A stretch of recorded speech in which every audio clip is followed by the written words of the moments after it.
ஐயா சோத்திரம் சோத்திரம் சோத்திரம் சோத்திரம். போன வார தினத்தில் எங்கள் வீட்டுக்காருக்கு ஆக்சிடெண்ட் ஆயிடுச்சு. ஒரு புல்லட் காரை கொண்டாந்து வண்டியில் இடித்து வேலைக்கு போகும்போது ஒரு புல்லட் காரை கொண்டாந்து இடித்து கீழே விழுந்து கை எலும்பு கிராக் ஆயிடுச்சு. அப்புறம் நாங்கள் என்ன பண்ண தெரியாமல் அப்பாவுக்கு ஃபோன் பண்ணால் சரி ஹாஸ்பிட்டலுக்கு கூட்டிகிட்டு போங்க சிஸ்டர் அப்படின்னாங்க.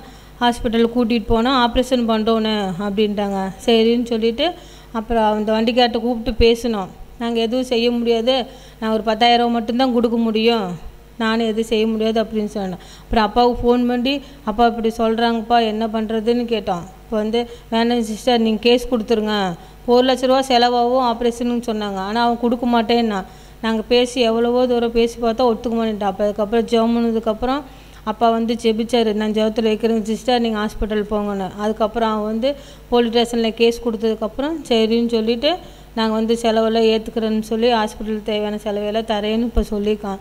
ஆண்டவர் தான் உதவி செய்து ஆப்ரேஷன் செய்கிறதுக்கு எல்லாம் பண்ணி 15 நாள் ஹாஸ்பிட்டல்லேருந்து பத்திரமா கூட்டி போன வாரம் என்னத்தெல்லாம் ஹாஸ்பிட்டலில் இருக்கோம்.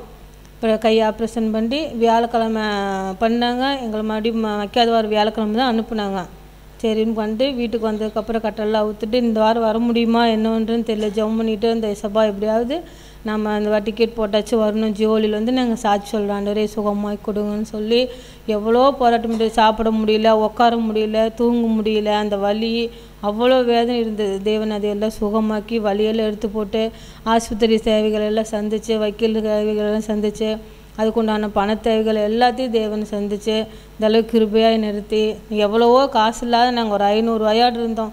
ஆண்டவர் தான் எல்லாத்தையும் சந்தித்து இன்றைக்கி ஆப்ரேஷனில் செய்யறதுக்கு உதவி செஞ்சு எல்லாத்துக்கும் வழி நடத்தி தேவன் இன்றைக்கி இவ்வளோ தூரம் அற்புதம் செஞ்சுருக்கிறாரு. தேவனுக்கு நன்றி செலுத்துகிறோம்.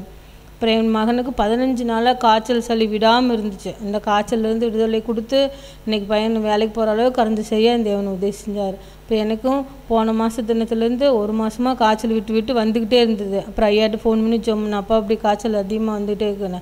சரிங்க சிஸ்டர் நீங்கள் ஊசி போடுறதோட ஜபத்தில் வைக்கிறேன்னு சொல்லி அப்புறம் அப்பா அப்படி ஃபோன் பண்ணி ஜெபம் பண்ணுங்காட்டிக்கு இப்போ கொஞ்சம் அளவுக்கு பரவாயில்ல, சுகமாயிடுச்சு. இந்த சபா கூட நன்றி செலுத்துகிற ஆண்டவருக்கு. அப்புறம் எங்கள் இடம் ஒன்று சாப்பமான இடம் விற்காமல் எவ்வளோ நாளாக அந்த இடம் விற்காமையே கிடந்துச்சு.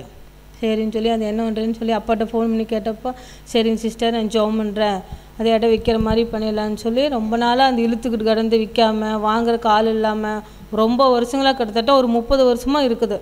விற்க முடியல, அதை ஒன்றுமே பண்ணவும் முடியல, அதுக்கு பத்திரம் ரெடி பண்ண முடியல, அதை விற்கவும் முடியல, யாரும் வாங்குறதுக்கு முன் வர மாட்டேங்கிறாங்க. போராட்டத்திலேயே கிடந்துச்சு. அதை இப்போ அப்பாவுக்கு ஃபோன் பண்ணி ஜபத்தில் வைக்கங்காட்டிக்கு இப்போ நல்லா ஜெபம் பண்ணுங்காட்டிக்கு ஆண்டவர் அதை ஒரு அற்புதம் செய்தார். அதை விற்க உதவி செய்தார். அதுக்கு தேவையான பண தேவைகளை சந்தித்து அந்த பத்திரம் ரெடி பண்ணுறதுக்கு ஆட்கள் வைக்கலெல்லாம் வச்சு பத்திரம் ரெடி பண்ணுறதுக்கு ஆண்டவர் உதவி செய்து இன்றைக்கி அந்த இடத்த விற்க தேவனுக்கு இருப்பி செய்தார். தேவனுக்கு கோடான கோடி நன்றி செலுத்துகிறேன்.